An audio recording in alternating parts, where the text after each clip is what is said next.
আমি দেখতে কালো, আমার কোনো সুন্দর চেহারা নেই, কিন্তু আমার স্বামী দেখতে অনেক সুন্দর।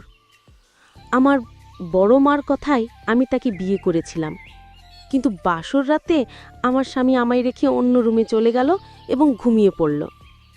সে জানিয়ে দিল আমাকে তার পছন্দ না। একদিন স্বামীর রুমে এক মেয়েলি কণ্ঠের আওয়াজ পেলাম রাতে। আমি সিদ্ধান্ত নিলাম, এই রুমে এত রাতে কে আসে? আমার স্বামীর রুমে তো আমার স্বামী একা থাকে, তাহলে রাতে কিসের শব্দ আসে এই রুম থেকে? আমি এই রহস্য বের করার জন্য প্রতিদিন রাত সজাগ থাকি। একদিন রাতে রুমের ভেতর থেকে দরজা লক করতে ভুলে যায় অমিত। তারপর আমি দরজা দিয়ে রুমে ঢুকেই যা দেখলাম তা দেখে মনে হলো আকাশ আমার মাথার উপর ভেঙে পড়ল।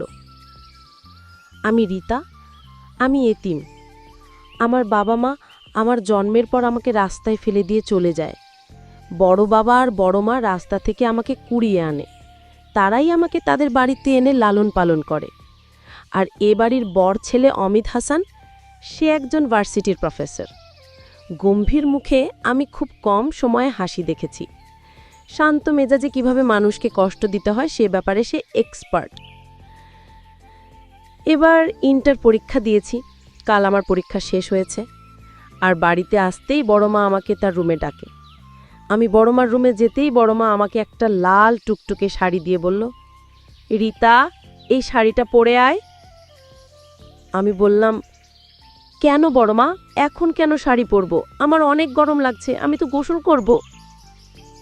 তুই গোসল করবি কর, আমি মানা করেছি নাকি? গোসল শেষে শাড়িটা পরে আয়। কেন বড় মা? রীতা, দিন দিন তুই আমার মুখের ওপর কথা বলা শুরু করেছিস। তোকে শাড়ি পরতে বলেছি, শাড়ি পরবি, আর কোনো কথা শুনতে চাই না। গম্ভীর গলায় কথাগুলো বললেন রেহানা বেগম। এদিকে রেহানা বেগমের কথা শুনে রীতার চোখে পানি টলটল করছে। সে মাথা নিচু করে আস্তে আস্তে রুম থেকে নিজের রুমে ফিরে যায়। এ বাড়িতে বড় মা আর বড় বাবা ছাড়া কেউ আমাকে পছন্দ করে না। ছোট মা তো দেখলেই ছিটকে মনে হয় আমি কোনো নোংরা আবর্জনা, তাই আমাকে সব সময় দূর দূর করে। আচ্ছা, আমার বাবা মাকে আমার দেখার অনেক ইচ্ছা। সবার বাবা মা আছে, আমার কেন নেই? আমার বাবা মার কি আমার কথা একবারও মনে হয় না? আমি তো জানি মায়েরা সন্তানের জন্য সব করতে পারে, তাহলে আমাকে কেন রাস্তায় ফেলে গেল? নিজের রুমে ঢুকে বিছানায় গা এলিয়ে দিলাম। আমার এ বেহায়া চোখে মনে হয় সাগর আছে। এত পানি পড়ে তাও এ চোখের পানি ফুরি না। গোসল করে শাড়িটা পরে ভেজা চুলগুলো ফ্যানে বাতাসে শুকিয়ে চুলগুলোকে খোপা করে বড়মার রুমের দিকে যাচ্ছিলাম। সময় হঠাৎ খাবার নিয়ে যাচ্ছিলাম, তখন অমিত ভাইয়ের উপর খাবার পড়ে যায়। এদিকে বিরক্ত হয়ে আমার দিকে তাকিয়ে বলল, চোখ নাই নাকি তোর? দেখে চলতে পারিস না? বলেই চলে গেল সে। আমি উঠে দাঁড়িয়ে তার যাওয়া দেখছি। এই মানুষকে আমাকে দু চোখে সহ্য করতে পারে না, আর আমি তাকে দু চোখ ভরে দেখি। আর বড়মা চাচ্ছেন আমি তাকে বিয়ে করি। বড়মার রুমে যেতেই বড়মা আর বড় বাবা আমাকে তাদের পাশে বসিয়ে বলে, রীতা মা, আমাদের ওপর কি তোর ভরসা আছে? আমি অবাক হয়ে তাকিয়ে আছি। এই দুই মানুষের জন্যই তো ও আজ এই পৃথিবীতে বেঁচে আছে। সে বলে, বড় মা, বড় বাবা, তোমরা না থাকলে কি আর আমি এই পৃথিবীতে থাকতাম? তোমরা আছো বলেই আমি আছি। আর তোমাদের ভরসা করব না, তবে কাকে ভরসা করব বলো? আমি জানি তোমরা আমার জন্য যে সিদ্ধান্ত নেবে সেটা আমার ভালোর জন্য। আমার আস্থা আছে তোমাদের উপর। রীতার কথা শুনে অমিতের মা বাবার মুখে একটা প্রাপ্তির হাসি ফুটে ওঠে। তারা রীতাকে বলে, রীতা মা, তোর কি কোনো পছন্দের মানুষ আছে? কথাটা শুনে আমার মনে আর মস্তিষ্কে অমিত ভাইয়ের কথা আর চেহারা ভেসে ওঠে। আমি বড় মা বড় বাবার দিকে তাকিয়ে বলি, না, আমার তেমন কেউ নেই, আর থাকলে তো তোমাদের জানাতাম, তাই না? আচ্ছা, তোমরা এইসব কথা কেন বলছো? আমার কথা শুনে বড় বাবা আর বড় মা দুজন দুজনকে চোখের ইশারায় কথা বলছে। আমি তাদের মুখ চাওয়াচাওয়ি করছি। কিছুক্ষণ পর বড় বাবা বলেন, আমি একটা সিদ্ধান্ত নিয়েছি। কি সিদ্ধান্ত বড় বাবা? আমি তোর আর অমিতের বিয়ের সিদ্ধান্ত নিয়েছি। বড় বাবার কথা শুনেই আমার বুকের মধ্যে ধুকপোকানি শুরু হয়ে যায়। অমিত আর আমার বিয়ের কথাটা মস্তিষ্কে আসতেই আমার মাথাটা কেমন ঝিমঝিম করে ওঠে।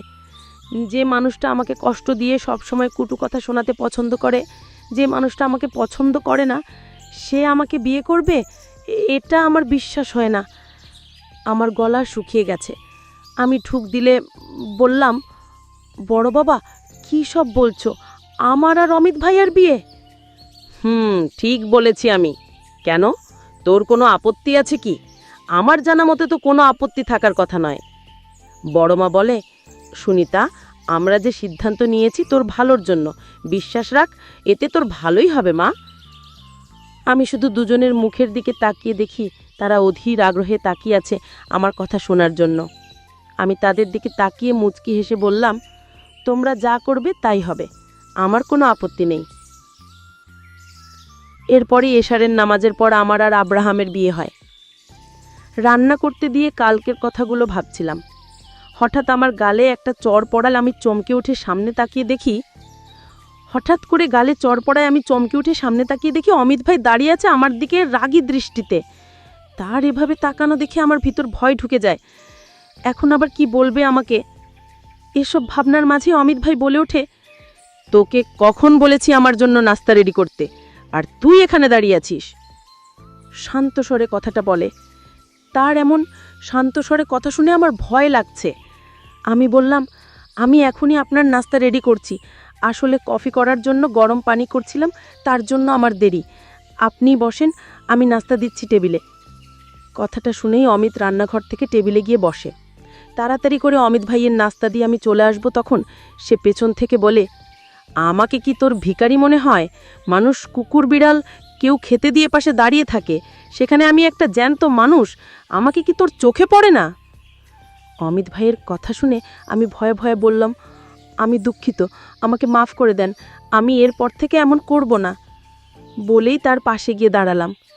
সে এখনই খেয়ে চলে যাচ্ছে। আমি যে তার পাশে দাঁড়িয়ে আছি, একবার তো জিজ্ঞাসা করতে পারে আমি খেয়েছি কি না। মনে মনে কথাগুলো ভাবছিলাম, কখন যে তার খাওয়া হয়ে গেছে টের পাইনি। বড়মার ডাকে আমার ঘোর কাটে। কিরে রীতা, ওখানে দাঁড়িয়ে আছিস কেন? আর নাস্তা করবি কখন? অনেক বেলা হয়ে গেছে, তাড়াতাড়ি নাস্তা করে নে। বড়মার দিকে তাকিয়ে মুচকি হেসে বললাম, করে নিচ্ছি। তোমরা নাস্তা করছো? আমাদের সবার নাস্তা করা শেষ, তুই শুধু বাকি, তাড়াতাড়ি খেয়ে নে। দুপুর 1টা বাজে। দুপুর খাবার সব রান্না করে টেবিলে রেখে দিয়েছি, যার যেটা প্রয়োজন সে নিয়ে খাবে। আমার শরীর আর চলছে না। কাল রাতের মারের ব্যথায় আমার পুরো শরীর ব্যথা করছে। কোনো রকমভাবে বিছানায় শুয়ে পড়লাম। মনে হচ্ছে জ্বর আসছে, কেমন যেন ঠান্ডা লাগছে। দুপুরে খাবার টেবিলে সবাই একে একে বসে পড়ছে খাবার খাওয়ার জন্য, কিন্তু রীতাকে দেখতে না পেয়ে রেহেনা বেগম বলে, কি হলো, রীতা আসেনি এখনো খেতে? রেহেনা বেগমের কথা শুনে রেহেনা বেগমের জামিমি বেগম মুখ বাঁকিয়ে বলে, ও আসেনি তো কি হয়েছে, ওর জন্য কি আমরা না খেয়ে থাকবো নাকি? আমি কখন বললাম রীতা না এলে আমরা খেতে পারবো না? বলনি? তাহলে অপেক্ষা করছো কেন ওই মেয়ের জন্য? বলেই তিনি খাওয়া শুরু করেন। সবাই খাওয়া শুরু করে। রেহেনা বেগমের মনটা কেমন করে রীতার জন্য।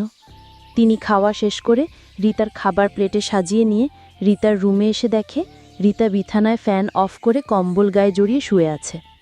রীতাকে এভাবে শুয়ে থাকতে দেখে তার কপালে ভাঁজ পড়ে। সে খাওয়ারটা টেবিলে রেখে রীতার পাশে বসে।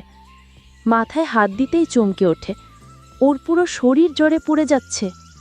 তিনি তাড়াতাড়ি করে কটা বাটিতে পানি আর একটা রুমাল ভিজিয়ে রীতার কপালে রাখে। তারপর তাড়াতাড়ি করে নিজের রুমে গিয়ে জ্বরের ওষুধ এনে খাওয়ায়।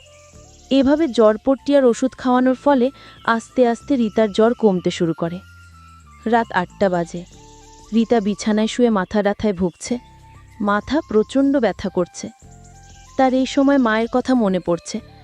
তার মা থাকলে তাকে এ সময় একা রেখে কোথাও যেত না, তার মাথায় হাত বুলিয়ে দিত, তার কি খেতে ইচ্ছা করছে সেটা বানিয়ে খাওয়াতো, তাকে মাথায় হাত বুলিয়ে ঘুম পাড়িয়ে দিত। এসব কথা ভাবার সময় বুক থেকে দীর্ঘশ্বাস বের হয়। এসব ভাবনা যে কখনো পূরণ হবে না। তার যে মা নেই, বাবা নেই, সে যে এতিম। কথাগুলো মনে হতেই সে দুকড়ে কেঁদে ওঠে। কেন আর 5টা স্বাভাবিক মানুষের মধ্যে তার জীবন হলো না? এ পৃথিবীতে এতিমদের টিকে থাকা মেয়ের জন্য খুব কঠিন। রাতে খাওয়ার টেবিলে বসে আছে, সবাই সাথে রীতাও আছে। সে মাথায় ঘুমটা দিয়ে বসে আছে। সবাই খাওয়া শুরু করে দিয়েছে। এদিকে রীতা ভাত না খেয়ে পানি খেয়ে উঠে পড়ে। তার উঠা দেখে রেহেনা বেগম বলে, কি হয়েছে? খাওয়া শেষ না করে উঠলি কেন? আমার খেতে ইচ্ছা করছে না। রীতার কথায় রেহেনা বেগম বলে, কি খাবি বল, আমি বানিয়ে আনছি।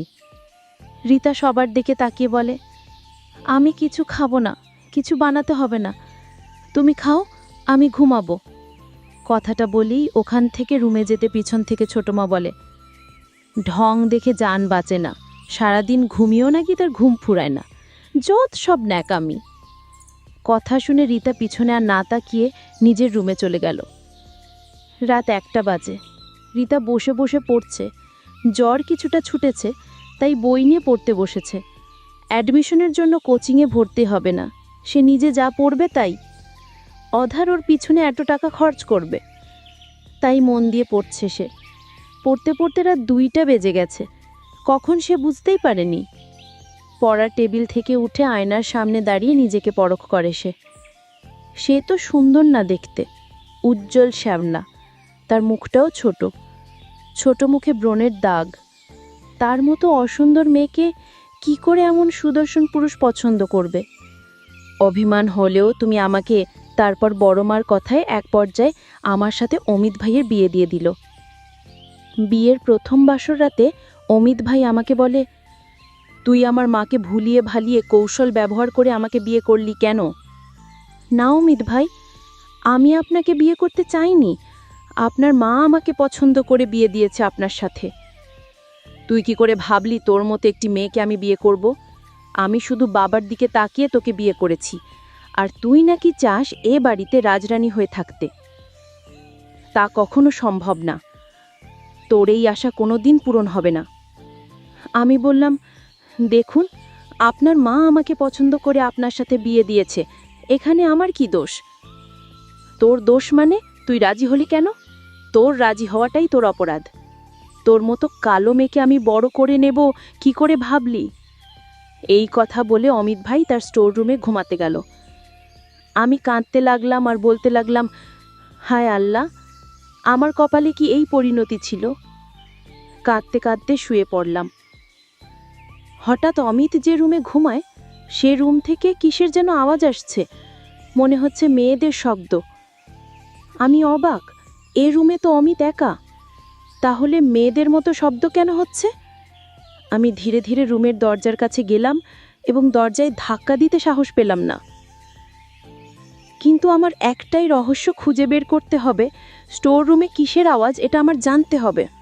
কিন্তু আমি প্রতিদিন নামাজ পড়ে আল্লাহর কাছে দোয়া করি যে আমার স্বামীকে আমার কাছে ফিরিয়ে দাও, আমাকে কালো করে তুমি তো বানিয়েছ, তাহলে তুমি আমার স্বামীকে আমার কাছে ফিরিয়ে দাও।